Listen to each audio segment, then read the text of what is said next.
going on, guys? Today I'm with Keith from MORC Interiors. He is a property styling, staging, is that Not fair to stage say? furnishing or interior decorating. Interior decorating, and we literally just signed an agreement for him to do our property at 38 Dennis Street in Clayton, which is a 9-bedroom rooming house, set to be completed in May, and I really can't wait for that. So, Keith, how are you? Good man, how you doing? I'm doing all right. So let's just get straight into it. Yep. How did you first get into staging and design? Yeah, so long story short, I was an engineer. I got tired of the standard 9 to 5 or 9 to 9 when you're working in engineering and construction, and I wanted to do something that was very creative. I wanted to really use my creativity, especially in the property industry. So when I got made redundant, that was like the best decision. When you got what, sorry? The best thing that could happen to me. Made redundant. Redundant, right. Yeah. And so for 1 year, I was trying to find what I wanted to do, something that I could really enjoy, something that would also be in property industry as well. And after a number of jobs, I found myself working sales for a very similar company. That company fell apart in 2 months, and I thought, you know what, maybe we can do a better job. So my uni mate and I decided to start the business together, and here we are. And we started servicing a lot of homeowners, which quickly transitioned to investors, service a whole range of clients, and started to really, really enjoy being a lot creative about how we help clients finish their properties. Cool. And another thing that I noticed is that you're doing a lot of rooming house projects, don't you? Like room by room renting. How did you get into that? And how did you kind of find that niche? Yeah, so about like when we started a business, like I mentioned, we started with homeowners, but very quickly with investors. So we started to do a lot of studios that students were looking for accommodation and they didn't have time, or if because they're overseas, they didn't even know how to get furniture and how to furnish their apartments. And so those are one of the main problems that we're solving for investors, because if you were to furnish the studio apartments and you rent it out, you lease it out furnished, you would get a tenant a lot faster. And you could get it at a higher rate as well. Back then, you were getting anywhere between $50 to $80 more for a studio or one-bedroom apartment. Nowadays, fast forward 3 years ago to now, you could probably get like $100 to $150 more, or if not more, depending on the location and the type of property as well. Sorry, $100 to $150 more per room. Yeah, extra per week. Once it's been furnished. Yeah, per week, yeah. Right. Yeah, once it's furnished. So depending on the level of furnishing, depending on the location, the property type, the level of services in the building as well, that is just the unlocked potential that investors are getting right now, just simply furnishing it and marketing it well on the market. And that you can apply that to be an apartment or a rooming house or just a house as well. You want to lease it out depending on your strategy and the location, and that's what a lot of our investors are getting at the moment. Yeah. Right. Well, when you furnish rooming houses compared to, say, a normal property, could be an Airbnb or could be an occupied home, what things do you keep in mind? Yeah, so layout is the most important, because you want to know what furniture can actually fit, what size bed, what size sofa, how many tables, how many chairs, right? It's so important because you want to make sure that you're not just simply dumping furniture into a property, into a space. You want to make sure that it's furnished well, that it's suited to the person's lifestyle as well. It's not very cramped. It's breathable. It's very functional, very practical, very livable. Those are things that we always think about when you finish property. And then once those core things are and essential things are done and planned out, then you can start to also put in colors and all the styling that you would need to really make it aesthetically pleasing to and marketable to your target audience. Right. Do you have any examples of how the styling and furnishing of a room can affect the rental rates? Oh yeah, so many. We've done from just your basic furniture, just having furniture and maybe appliances as well, that can usually have like, you know, 50 to 80 bucks or even $100, depending on 1, 2, or 3 bedroom apartments, even 200, up to $200 as well. So for like a 3 bedroom maybe, and depending on location. And when you style it and you add styling, and also depends on the strategy. So those rates are probably for long-term rental, your traditional 12-month contracts. And then if you were to start to add styling on that, you can probably add a lot more. So currently, for example, in South Bank, we're finishing some build-to-rent apartment developments, and like a 2-bedroom professionally furnished and styled apartment in South Bank is now getting 1,200 per week. Right. So whereas most people maybe they'd be getting like 800 or 900. So there's a massive difference, and I think furnishing is one key component, but marketing and the marketing strategy is another one as well. Right. So making sure that you're able to communicate your value, like your property, to the right target audience in the right way as well.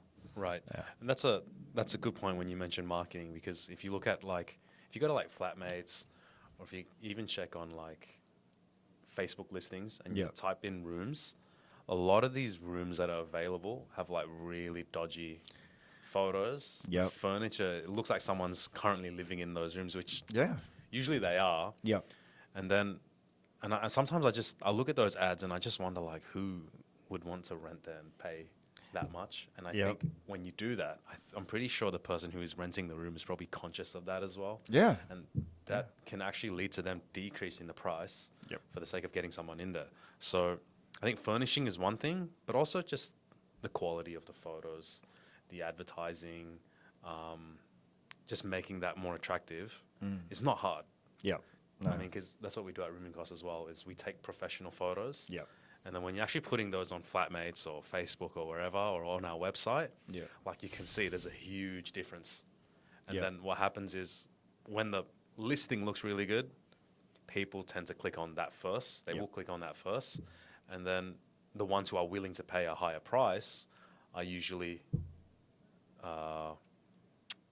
better quality tenants or better quality leads, I would say.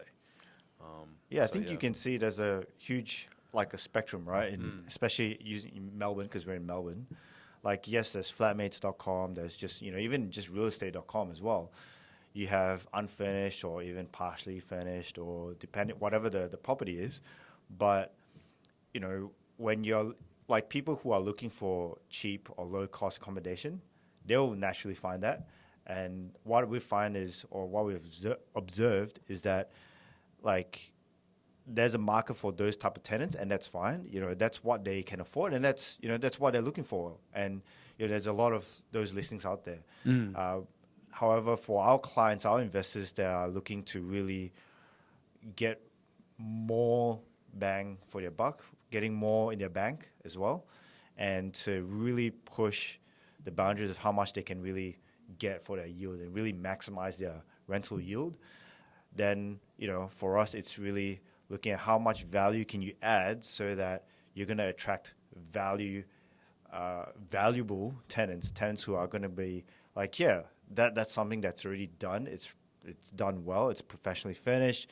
It's professionally maintained, marketed, presented. That's what's going to attract those type of tenants. And those are the tenants that are going to be more than happy to pay a premium for. I mean, the build-to-rent apartments that we're furnishing, I kid you not, like on the days that we're furnishing like 10 to 30 apartments at once. And on some days, because we're doing stages as well, and some days when we're finishing, tenants are already there waiting for, like, they already moved in. They're there opening the door for us to move the furniture into, to install the furniture, which we obviously, for safety reasons, we tell them to come out and make sure so that we can install it safely and efficiently. But that's how quick tenants are, like, wanting to move in and happy to pay a premium for, And the market is so different. And people think that, why would you need, why would tenants pay for furnishing? I'm sure there's not much of a market out there. I remember back in, just before COVID, February in 2020, I asked my staff to do a quick search on realestate.com and go, all right, like what's the CBD, just CBD alone? What's that? What's the market looking like? How many furnished versus unfurnished listings, right? We found, like, if I ask, most of the time I ask agents, how many do you think are on the market? They tell me, I mean, 10, 20, maybe 50% are furnished. In 2020, just before COVID kicked in, it was 80%. Yep.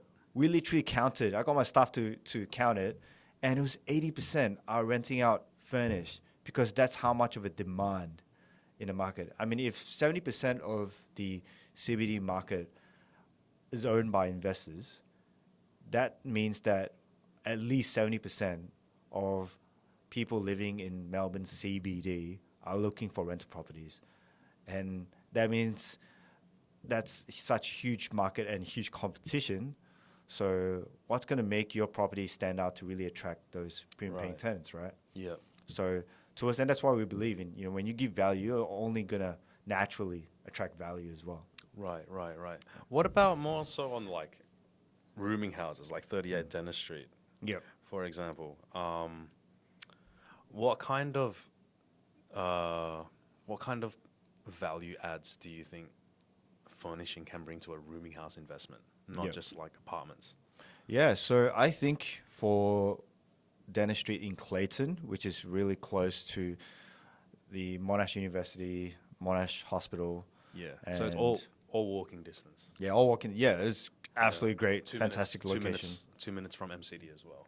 Wow. Yep. Yes. You just walk down the road. Have you been there? You have, right? Yeah, visited. We'll go again after this. We'll do some. Yeah, do some that'd be videos. awesome. I reckon you have to. It's so important to think about your target audience, your target tenant audience, and to have that in mind. Yeah. And how you furnish the property, right? You don't want to just simply just throw in any furniture, and we've got like feedback to back it up.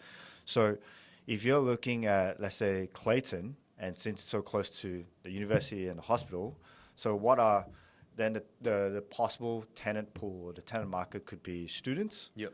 It could be educational professors, educators. It could be teachers. It could be also medical professionals, nurses, doctors.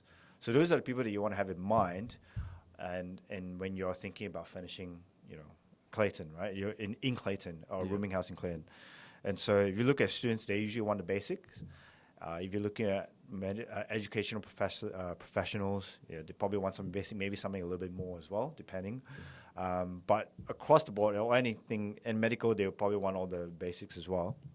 But I reckon the essential items they probably need are, just sturdy, good quality furniture, a comfortable mattress, right?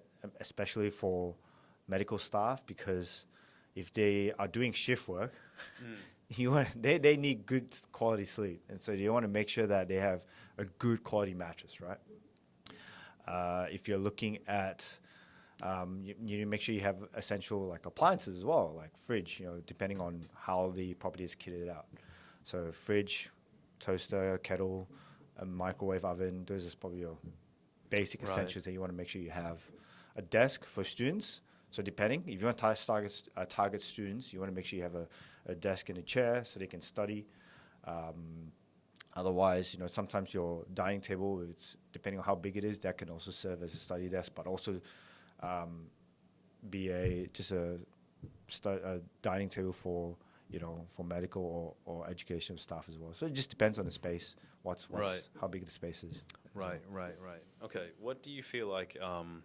Because obviously there have been proposals that you make that haven't gone successful. But what do you think a lot of rooming house investors misunderstand about furnishing, styling, and your services? Yeah. So one very common mistake that a lot of investors do is they think that, well, if I'm saving costs, then I get more money in my pocket, right? Yeah. And so what they tend to do, and we've seen this in the past, and they actually come back to us. What they tend to do is they just go to some retail stores. Are we allowed to name some of the stores? I think better not. Better not? Okay. But I know the ones you're talking about. And Okay, I think people know the ones you're talking about. So if you go to some of these retail stores, you try to choose the cheapest products, like $10, $20 for a table or a chair, right? you're gonna pay for what you get. It's not gonna last. And not only that, we've got tenants who actually we've interviewed and asked tenants before. Yeah. What made you choose the properties we finished versus the ones that are just on realestate.com? And they tell us that you can tell that one's professionally finished and once was just like, oh, the secondhand furniture or it's things that are going to break down so easily. And it's just going to be a hassle for them, right? Yeah. And the quality, and they go, and sometimes they go, well, yes, there's a bit of a rental increase to pay for that, but they didn't even see it. That's worth paying as well. And not only that, from an investor's point of view, you're going to have the investors having to replace and change furniture often.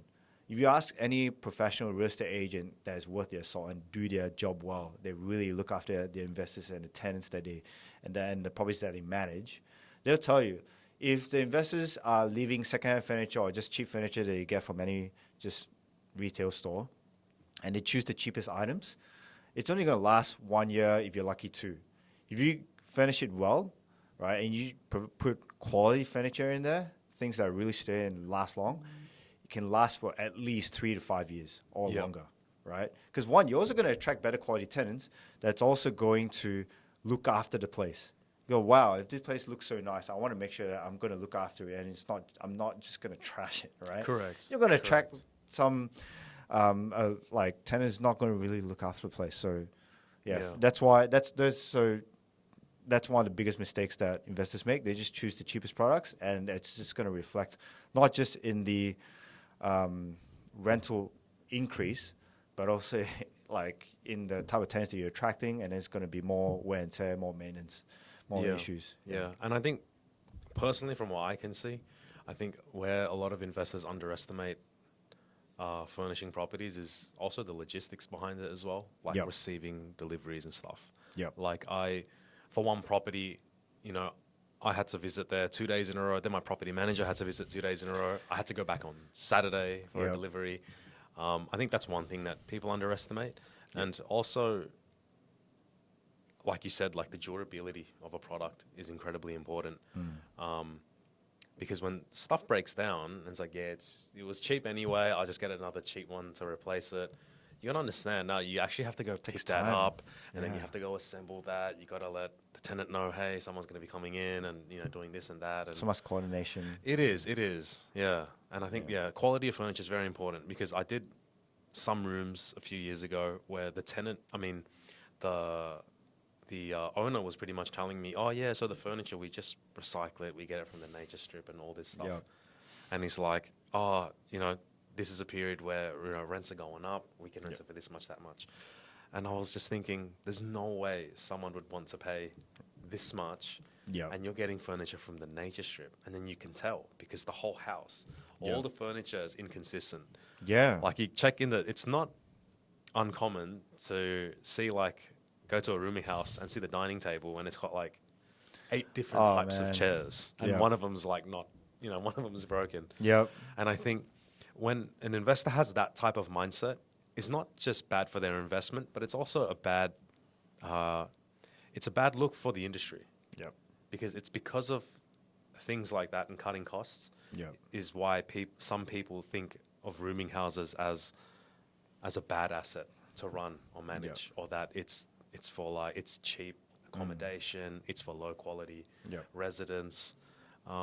Whereas I feel like what we're doing at rooming costs and the product that you deliver, I think really boosts the image of our industry and shows that this type of investment, is very lucrative for investors. When you've got the right people involved, when you're using the right materials. Yeah, exactly.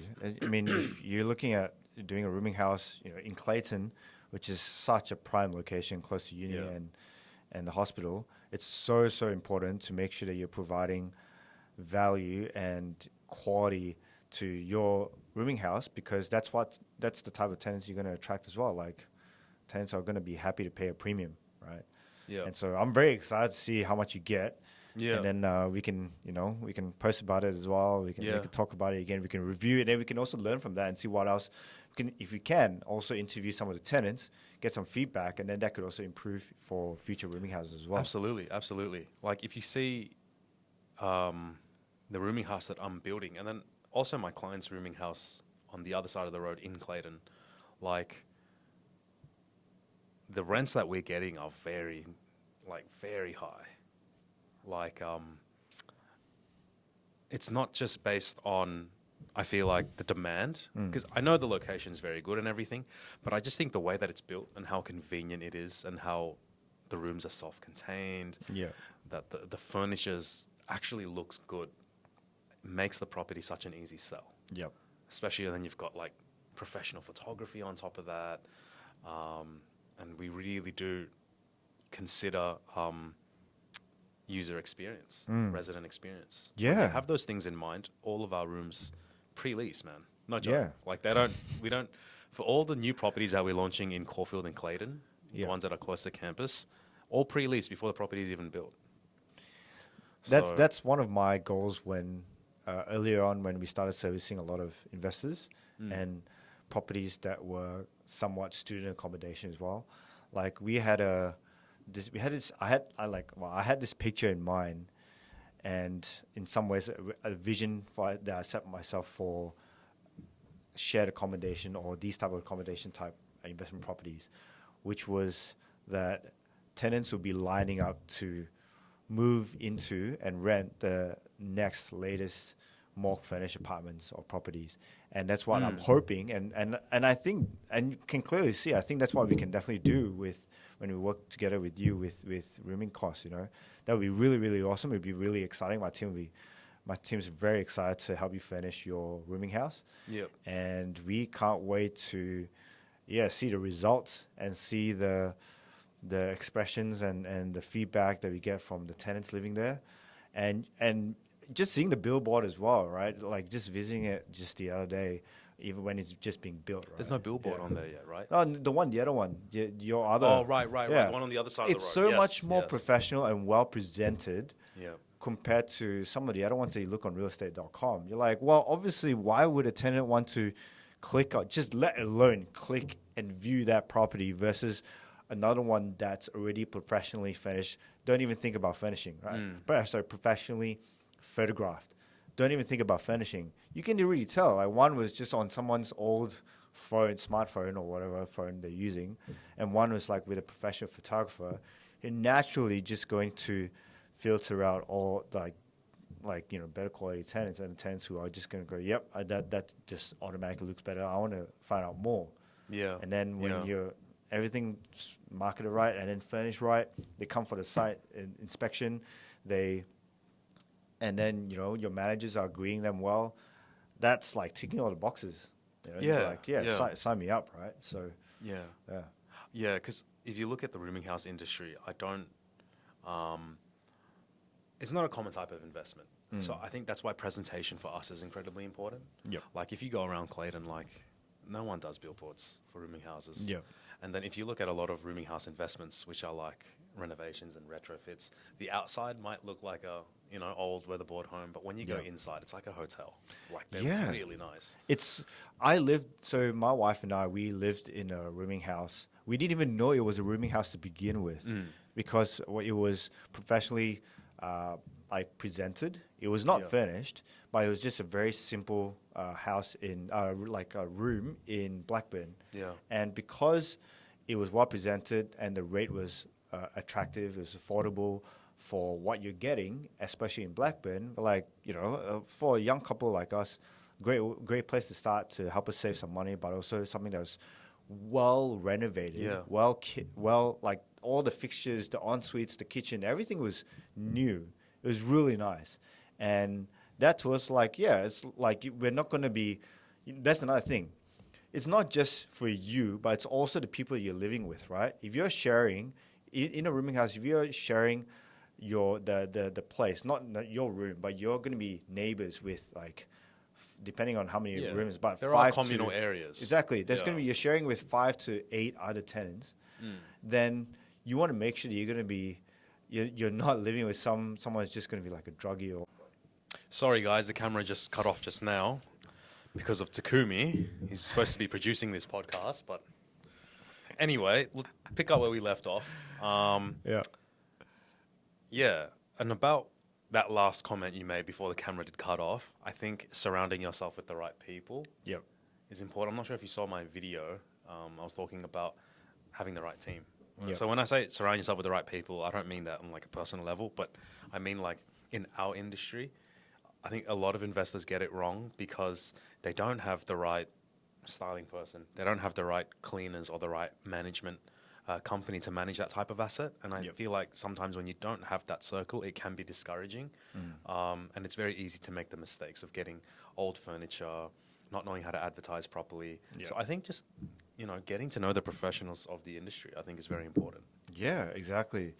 Just making sure that if you're thinking of, getting into the rooming house space and you're going to be building, we've heard stories where even sometimes builders, post-COVID, builders can start to save costs or cut corners as well by, let's say, putting less insulation or soundproofing in the walls, in between walls.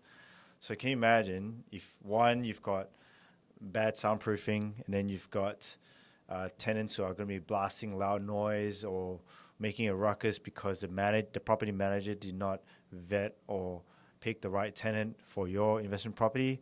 Tenants are going to start complaining. They want to move out, or there's going to be so many issues. So all these things start to add up, and that's why it's so important to make sure that you surround yourself with the right people, for your development, for your investment property, so that it's going to be like set up well and it's going to be set up to succeed. And even the furnishing, right? And that's what we try to do as well. Work with good property managers like Ruben Koss, and make sure that you guys obviously are going to manage the property very well, and we want to make sure that we do our job well and not just finish it, but really do it well to the right target market. And that's why we're so excited to be working with you at 38 Dennis Street. Likewise, brother. Likewise. Let's wrap it up. Just want to say thank you very much for taking your time to be here, Keith. I know how busy you get. But yeah, so anyone who is interested in rooming house investment, you know where to find us. In terms of styling, Keith is your guy. Thank you very much, Awesome. man. Thanks, man. Awesome. Before I forget, I almost forgot. So, as a token of appreciation and just thank you, because this is my first podcast with you, first rooming house project with you. I just want to give you something.